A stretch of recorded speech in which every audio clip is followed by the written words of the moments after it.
Do you remember those awesome times where we had an assault rifle which was refillable with civilian ammo? A gun which did almost as much damage and had the killing potential of a maple strike? Yes? Well, Nelson has pretty much taken this gun and patched it into another dimension. Players all over the internet started complaining how bad the Zubeknakov has become after its downgrade.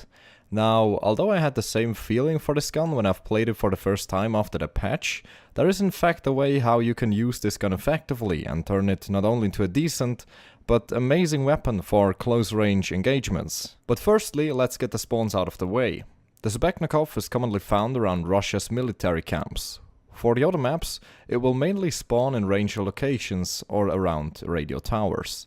So if you are planning on testing the Zubeknakov, the best place to do so is on Russia's northern part of the map. Looking at the damage of the weapon, we can immediately see that it will mostly be a 3 to 4 shot kill, depending on whether you manage to land a headshot or two. Interesting fact about the damage to the head is that it won't make a difference which helmet your opponent is wearing. Either way, with or without a helmet, the Zubeknakov is going to be a 3 shot kill to the head. This is very nice, since it allows you to get a pretty good feeling of how long it will take to shoot down an enemy, completely neglecting his armor. But compare those numbers to the gun's main competitor, the Maple Strike, which is pretty much the meta of Unturned right now, and those damage numbers start to look a little less impressive. Both military clothing and the Spec Ops vest will raise the shots needed to kill your target to 6. Now 6 shots, and this even at close range, is very bad. So whenever you are fighting a geared player, try to go for headshots, since this will split your time to kill in half, provided you will actually land those headshots on target. Now let's talk about the reason I think this gun is still valuable, although its damage is so low. With a fire rate of 600 rounds per minute, the time it takes to down a fully equipped enemy with headshots is only 0.3 seconds.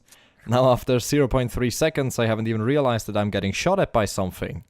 Pretty nice. But what allows you to set this gun apart from any other weapon is the adaptive chambering. Installing said attachment into your Zubeknakov will raise its fire rate to a staggering 12.5 rounds per second, or 750 rounds per minute. Now that's on the same level as a Peacemaker, people. But there is one difference. With the Zubeknakov, you will use 3 compared to the 6 shots of the Peacemaker needed to kill a fully geared guy with headshots. And to be honest, I think that the adaptive chambering is an absolute must-have, since it allows you to actually use the gun at close range. Another upside of the gun is that it comes equipped with a 35 round magazine compared to the 30 rounds of the Maple Strike. But as nice as those numbers may sound, there are 2 major downsides to this gun. Firstly, there is its recoil. Secondly, its hipfire spread. Compared to the Maple Strike, this is looking painfully bad though. I've tried fixing this by adding any possible combination of grips and barrels together, but the handling of the Zubeknakov will just not improve to a point where I can confidently shoot at a target which is outside the 20-meter distance. And remember, to be effective with this gun we need to land headshots. The 2 attachments which improved the handling the most though must have been the horizontal grip combined with the Ranger muzzle. With the horizontal grip, you can compensate for the extremely high drag to the right, while the Ranger muzzle will decrease the recoil a bit. Combining the 2 with a bit of recoil management, which is achieved by simply pulling your mouse slowly down and to the left, will definitely help with your accuracy. Now, the other advantage the Zubeknakov will bring us is its extremely cheap repair costs. You will be able to pump through about 222 rounds for each scrap metal spent on repairs.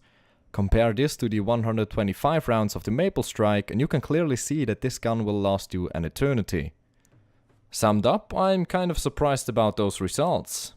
Looking through the forums, I already saw the hard times I'd have getting kills with this gun in front of my eyes. But using it properly and to its advantages, I was able to knock over people with ease. You just gotta keep control over yourself when you see enemies within 30 or 40 meters away from you and not shoot them. Because as said, you need those headshots to be effective with it. Now, the other thing this gun is great for is PvE. Being able to pump out the devastating 1089 damage points to zombies every second is insane. Using an adaptive chambering, you can even raise this to 1361 DPS. So that means that you can take down a mega zombie in just 1.8, respectively 3.7 seconds, depending on its armor. Combine this with the extremely cheap repair costs and you get what I like to call an experienced farm device. Summed up, the Zubeknakov is both great fun to use and because of its recoil challenging at once. But if you seek a hard to master but very rewarding gun in Unturned, the Zubeknakov is your key to success. Tell me in the comments which gun I should review next. Thanks for watching and until next time.